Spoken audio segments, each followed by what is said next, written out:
Good evening and welcome to a special edition of Political Forum. Today we welcome Neal Sáles-Griffin, a candidate running for Chicago mayor. Thank you for coming. Thanks for having me. My name is Donia Mansubi. I'm a board member here at CAN TV. You're watching a live interactive program brought to you as a community service by CAN TV. Be sure to tell your friends that they can also watch the show online at cantv.org/hotline.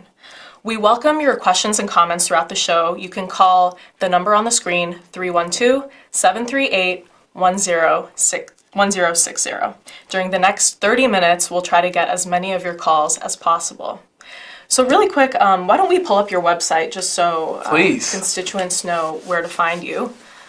Neal4mayor.com, Neal4mayor.com. I wrote some of the code myself for this website because I'm a coder. I'm a software guy. So I worked on all the different pages and products. There's a couple apps on there that are really cool, like a receipt that we designed for you to see, where your tax money's going. And there's an app to allow you to ask me anything, questions. So there's a lot of really interesting things there. I'd love for people to check it out. And I guess the important thing there is to spell out Neal, Neal, 4mayor.com, because a lot of people spell my name wrong. But that's me. So we can come back to the receipt also. Let's do it. Like this is your time. I'm just happy to be here. So word is that you are an alum of CAN TV. Tell us about your experience. I walked into the studio today and I was like, oh my goodness, I remember being here. So I was actually the host of Elma & Company on Channel 19 when I was in high school.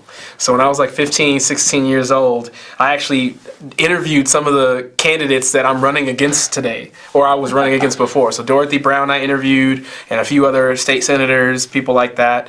And it was such an amazing experience. So there's a special place in my heart to be back on this show and on this channel. So, and my first interview was actually with Alicia Keys. And that's crazy. Yeah, so I interviewed Alicia Keys because I was at Coop's Records on 47th Street in Lake Park, and I was just trying to buy her album. It was like songs in A minor, and I love her so much. And I guess the host for Elma & Company didn't show up. Okay. So Elma herself was there, and she approached me and said, hey, you look cool. Do you want to interview Alicia Keys? And I was like, yeah. So I interviewed Alicia Keys, and from that, she gave me a job working, to host the show. That's awesome. So you're going to bring her back on the show? Oh, 100%. Alicia Keys, if you're out there, I promise I won't be starstruck this time. I will ask you what your favorite track is on the album, not what your favorite album was on the track like I did when we first met. I promise. You're amazing. That's it. Love it. So why don't we just get started here with you telling us a little bit about yourself. So you're a tech entrepreneur, you're a teacher, you have your nonprofit. And you say you want to make what was possible for me possible for everyone. Tell us about your background and then how that translates to you becoming a good mayor. Sure. Well, I'm a born and raised Southsider. I grew up on 49th and Drexel, and then also my other side of my family was in Hyde Park. My folks came here from down south and from overseas. So I'm half black. My mom is actually Honduran and Filipino. So my grandfather came here from the Philippines. My grandmother came here from Honduras. They moved to Bronzeville, or they met in Bronzeville, moved to Inglewood, had my mother and her 7 brothers and sisters, and then they moved to Roseland. And anyway, that family, I break all that down because folks who know, they know what that means, which is we grew up on the south side of Chicago and we struggled. Okay, so most of my family was, low income, and we had to fight our way to survive in so many respects. So when I grew up with my mom, who taught at CPS, and I grew up with my dad, who was a police officer for 30 years, it was so interesting because for me, I got so lucky. I got so lucky because I had access to good schools and opportunities, even though we didn't have a lot of money. So when my whole family had a trunk party at the Point coming together, because in high school, I got into Northwestern University. That was such a big deal. It was such a big deal for everybody in my family. So when I got to Northwestern, I just kind of went ham. And I worked in municipal bonds as my first job right out of high school. Then I started a company, a healthcare tech company, which we talked about off air. They can look that up if they're curious. When I was 19, I opened up 2 barber shops on the south side of Chicago. When I was 20, I became a venture capitalist investor. I worked at a venture capital firm and a private equity firm. And senior year, I was student body president at Northwestern. And when I graduated, I taught myself how to code and build software and apps and technology even though my degree was in the School of Education and Social Policy. So I love my city. I love the people here. I've done a lot. I'm still doing a lot. I'm involved with a lot of different boards and organizations. I've founded multiple companies. I run a nonprofit that helps young people and low-income Black and brown folks how to code and get their start building, cool software and technology and applications. And yeah, I just live, breathe, and will die Chicago. And my only purpose here is to help as many people as possible get their start and be successful and happy and stay here. That's it. That's why I'm here. And they can look up the rest of my story on nealformayor.com. There's an about page where it's called Story. So if you go to the website and you click Story, it gives you like the full, the straight dope, the whole thing. But the most important thing for people to know who are watching is just that I love you and I love my city. And let's take care of it together. Great. So that's the common theme in everything you've done. That's it. It's all love. So if you... And money. Love and money. Yeah. We'll get to that. Yeah, we'll get to that. You can talk about it. Let's do that now. That'll start the whole conversation, because that's my theory of the race, which is this is about your money. Yeah, so pull up your website. That's right. Yep. So this is what I've been focused on, and this is how I got on the ballot. This is what made me want to run for mayor, because I identified the core problem. The core problem is that we take your money, $21.5 billion, and we don't allocate it to the things that we need to. So when I was on the street trying to get people to sign my petition to get me on the ballot, I said, hey, I want you to get a receipt when you pay your taxes. I want you to know where your money goes, because if you know that, then we can actually break down and have a larger conversation about where you want it to go. Why aren't we spending enough money on neighborhood schools on the south and west sides? Why aren't we allocating more funds to preventing violence from happening as opposed to reacting to violence? Why aren't we making sure that there's more growth and economic development in poor communities that need more small businesses to be supported and active? All those questions are started by actually breaking down the numbers and building a budget. So the first company I've ever started and the last company I've started and everything in between and all the boards of nonprofits I'm on, you got to know the budget, you got to know the breakdown, and you have to paint pathways to staying in the black and being solvent. And what's amazing is this receipt that you have is so relatable, because you get these every day when you pay for things, right? So if you click on it, you can zoom in a little bit so folks can see it. Yep, click that. There it is. There we go. So that's the receipt. You can see that almost $20 out of every $100 you put into the city goes towards debt. We have a lot of money that we've borrowed, and we're paying high interest payments on that. And those interest payments are going to people and companies that don't live on the south and west sides of Chicago. And that's real. What about schools? What about transit? Yeah, school and transit. So I put that at the very bottom, because what people don't know is that the core city budget actually is separate from the school budget and the CTA budget. So there's so many amazing things that I've learned in the past 2 years in running for mayor. And I'm just proud and excited, because not only am I an entrepreneur, a nonprofit executive and board member, but I'm a teacher. So I love teaching people things. And I think the solution to our problems isn't Neal as mayor. It's Chicago more informed.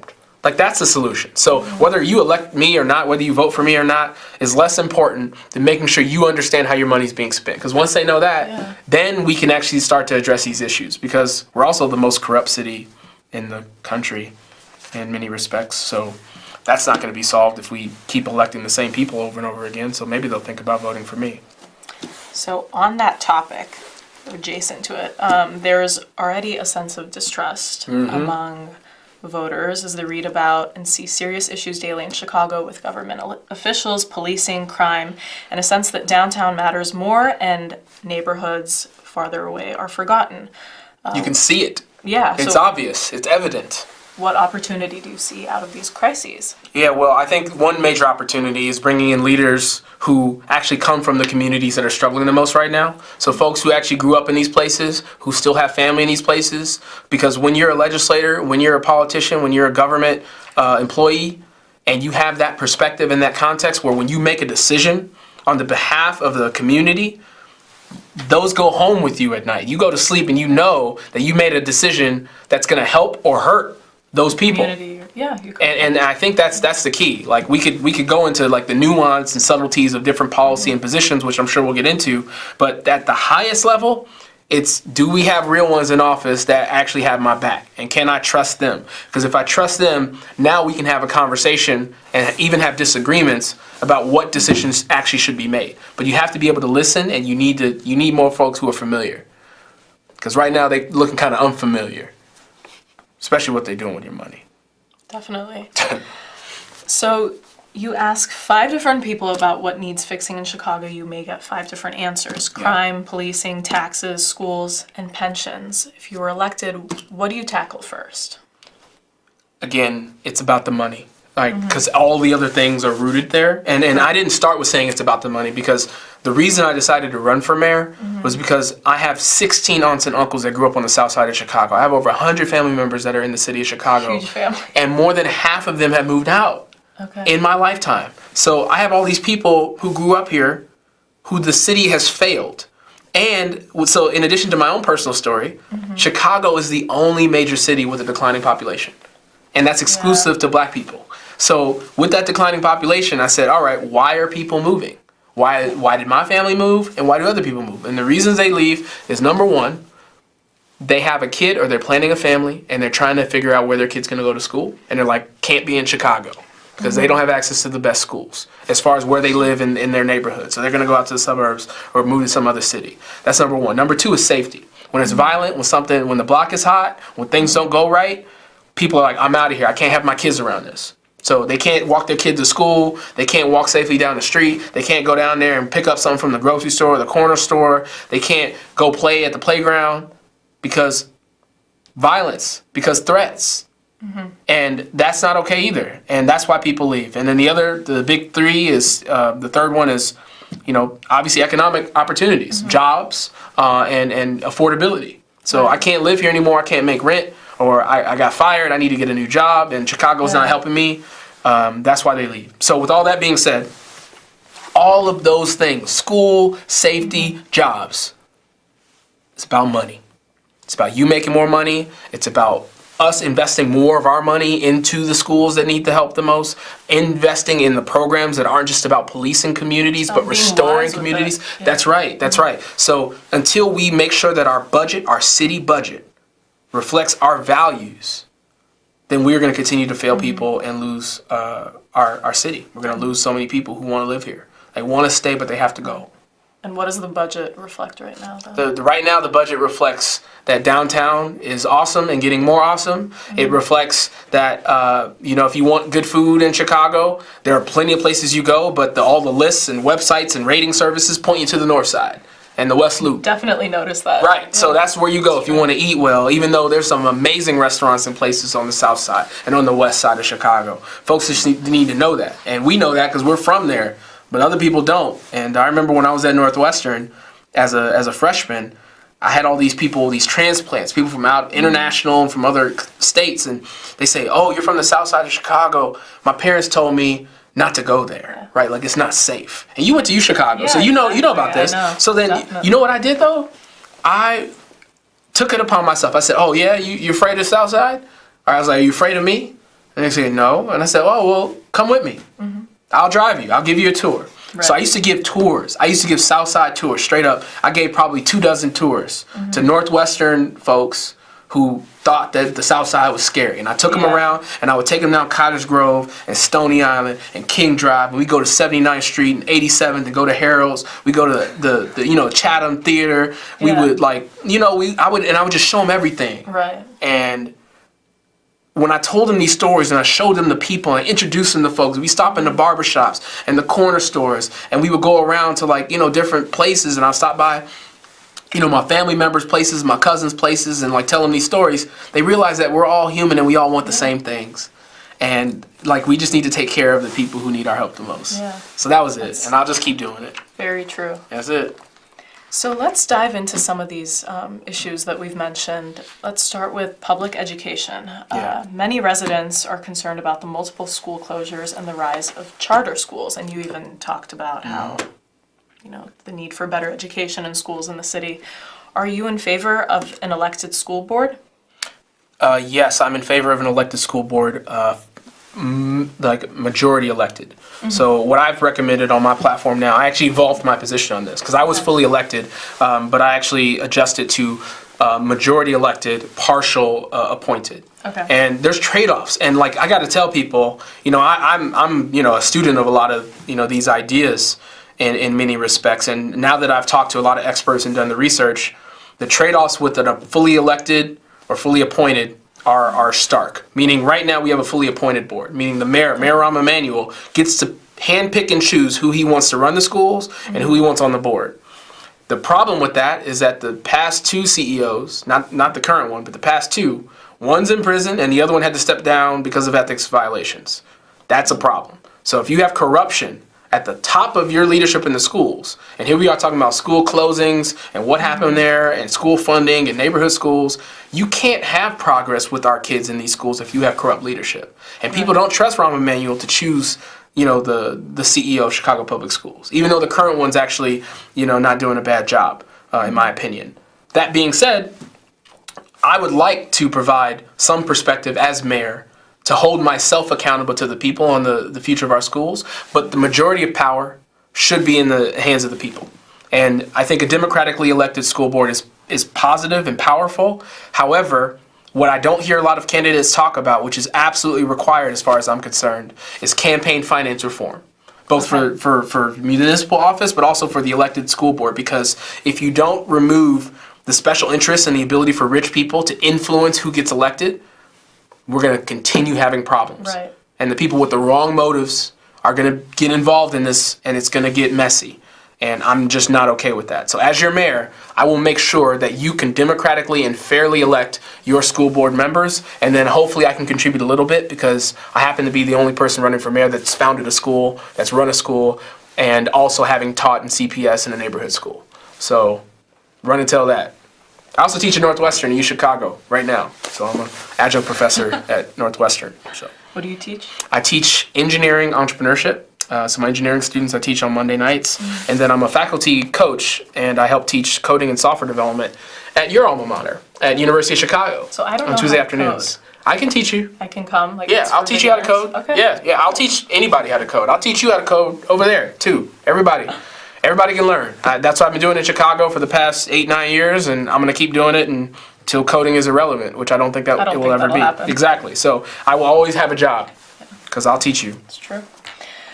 So talking about public education still, if elected, you say you will reopen 50 schools Mayor Rahm Emanuel closed in 2013, converting them into training schools for the trades. Can you talk a little bit about that? And we have to do the analysis to figure out which ones make the most sense to open. So it's not like, oh yeah, flip the switch and 50 schools are reopened. That doesn't make any sense. But what does make sense is repurposing those buildings, right, for the right opportunities. And if a lot of those schools, which are in the places that need our help the most and our investment the most, which is why they got closed, because of demand, because of low quality, then we need innovative minds. Folks like myself, but there's a lot of other people out there that have better ideas than me even, that I can work with to make sure that those schools are actually, those buildings are serving a purpose to enrich and uplift those communities, right? So that's the key. And there's no one else more qualified to do that work because I've done that work my whole adult life. And I know how to help people get jobs and paint pathways to vocational training. And there's so much that we could be doing that we're not. And there's models that already exist for success. In New York, for example, they do a lot of this stuff and they provide these opportunities to people. So that's great. That's what we need. So really quick, why don't we take a call? Cool. It seems we have a caller. Are you there? Hello? Yes. There they are. Hi. Thank you for taking my call. I wanted to ask, earlier today, Governor Pritzker unveiled a budget for the state of Illinois that's trying to operate from a $3 billion deficit, and I just wanted to know if it is possible to right the fiscal shift of Chicago in your estimation when the state is still doing so poorly. Oh, we are linked. So I'm so glad you asked that question, and I appreciate that because we've been talking about money for so long. You're absolutely right. So J.B. Pritzker is someone that I've worked with. He and I helped pioneer one of the largest technology hubs in the country. So 1871 is a cool tech center, and my company, Code Academy, was the very first tenant in the space. And I have full faith and confidence that I can work with our governor to actually balance our budget. It's not going to be easy. There's going to be a ton of trade-offs. Wealthy folks like himself are going to have to pay in a lot more in their fair share into the system in order to balance this. But unfortunately, the first thing we need to address in order to close that $3 billion gap is the corruption at the state level and at the city level. So JB's got the state. I'm working on the city. us working together, we're going to root out the corruption and balance our budget. Thank you for your call. Oh, we have another caller. Yeah, let's go. It's a conversation now. Caller, are you there? Question. Yes, you just mentioned corruption, and that's part of my question. The Chicago machine politics, it seems that, especially as a voter, that we really don't have a chance to be represented. Our voices are never heard because it seems that these politicians that are in office are really out for what's best for him or for her. So how do you change that around, to get rid of the corruption and really get the people and the people's voices back into that office?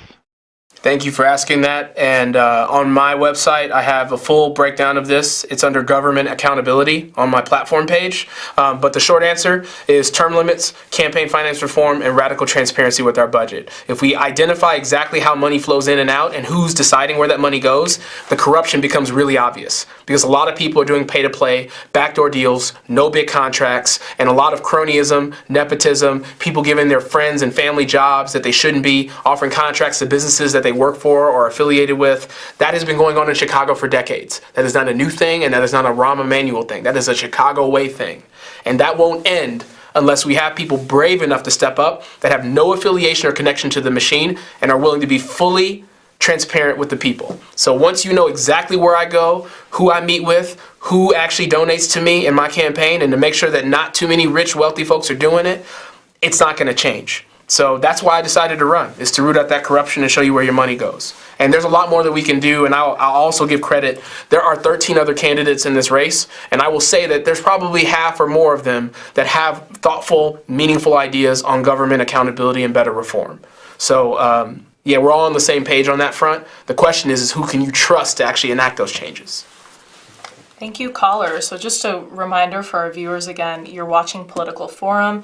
Tonight we have Neal Sáles-Griffin, who's running for mayor of Chicago. Yeah. If you have questions, feel free to call in 312-738-1060. We're still taking questions for another 8 minutes. So speaking of money, it's been a lot of our conversation. Let's talk a little bit about revenue and parking meters. Mm-hmm. Oh, gosh. So parking prices increase when we went to private street parking meters, and Chicago sees none of the revenue. Yeah. What would become of the parking meters and other entities that have been privatized were you to be mayor? There are things that we can do to kind of redirect some of that, but unfortunately that deal, that was a really unfortunate deal, because they were able to pay off the money that they invested to get access to our deal, to our parking meters, in a matter of years. Like, it's already paid down, and they're going to be collecting money for decades to come. Mm-hmm. And that's not money that you all get. So as convenient as it might be to go from having the meters with the coins to using an app, I could have built that app and we could have kept that as a government entity generating more revenue for the city. All these money problems we're talking about is because we sold short.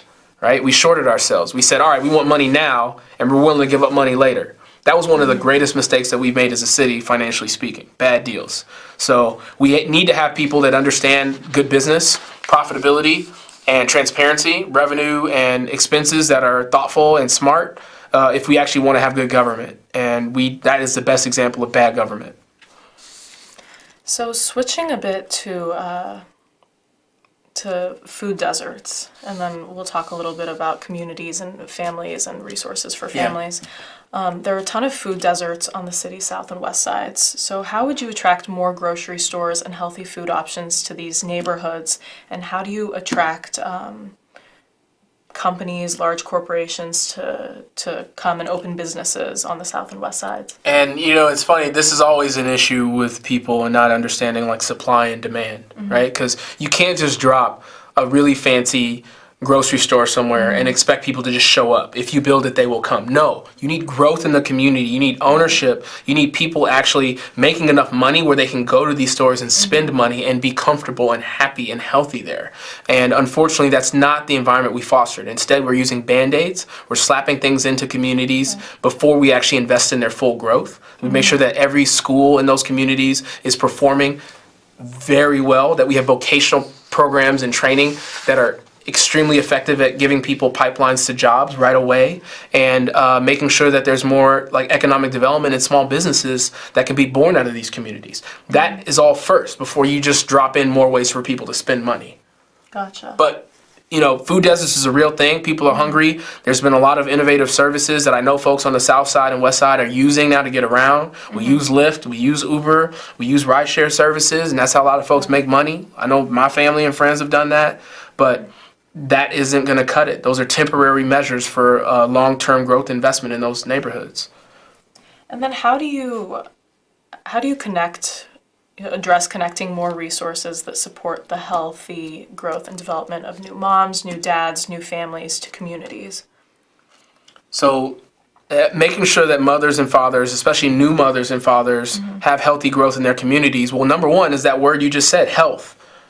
And that will get me extremely fired up, because I got to tell you, health care and health in Chicago is one of the most pressing issues we have. I promise you that we can reverse our black population decline if we found a way as a city to provide affordable health care in the way that New York has recently. Okay. So as mayor, I would be an extreme champion to provide affordable health care to as many families as possible in Chicago, starting first and foremost with the ones who have the least resources now. Okay. So I feel like everyone gets asked this question. Let's pensions. do it. Yeah. As mayor, how would you help pay the bills for city pensions, and how would you ensure that the younger city workforce would have the means to retire comfortably? So this goes back to my little receipt, right? Okay. We talked about this, and you see here that number 3 on this list, if you could go ahead and activate that. So scroll up. So number 3 on our receipt, we got pensions. Right? So a ton of our money is going towards it. Out of $100, $13.80 is going towards pensions. Now do me a favor and scroll down. All right, right there, regulatory. That's the bottom of the list, 60 cents to regulatory. And what it says underneath regulatory, if you can't see it, is ethics, compliance, and inspection. Now, what's crazy about this is we are wasting so much of your money. Chicago's corrupt. Chicago wastes your money. We take it and we spend it in the wrong ways in the wrong places. If we're only investing 60 cents on the $100, then how do you expect that we can actually start funding our pensions if we're hemorrhaging off tons of money, hundreds of thousands, if not millions of dollars of your money? So your hard-earned dollars have to start first and foremost with rooting out that corruption, resolving our expenses. I dare not take any more of your money or tax you more before I prove to you that I will spend that money well. Because right now, if your money is a purified Brita filter of water, we're pouring it into a poisoned well. And what good will that pure water do in that poisoned well if we don't purify it first? Please, let's go. That's how we start. So we've covered a lot tonight. We have less than a minute left. Is there anything you want to say? Yeah, absolutely. So I'm not done yet. It's not over yet. There's 6 days or just less than 6 days left for this election. And just to be clear, you can vote for me by punching 33, right? NSG for 33. That's my little slogan now. But I'll just be honest with you. It's less about you supporting me or voting for me. I want you to get to know me. Check me out on my website. That's great.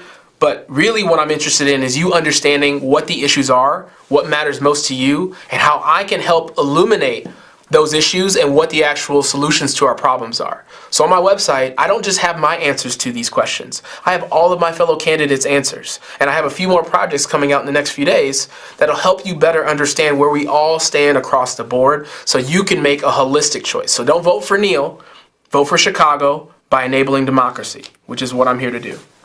Well, thank you so much for appearing tonight on Political Forum. It was great having you. Thank you so much. And thank you to our viewers for calling in. Our telephone technician is Sylvia. Thank you so much. Political Forum is brought to you as a community service by CanTV. Please join us every Wednesday night at 7 p.m. on CanTV 21 and cantv.org/hotline.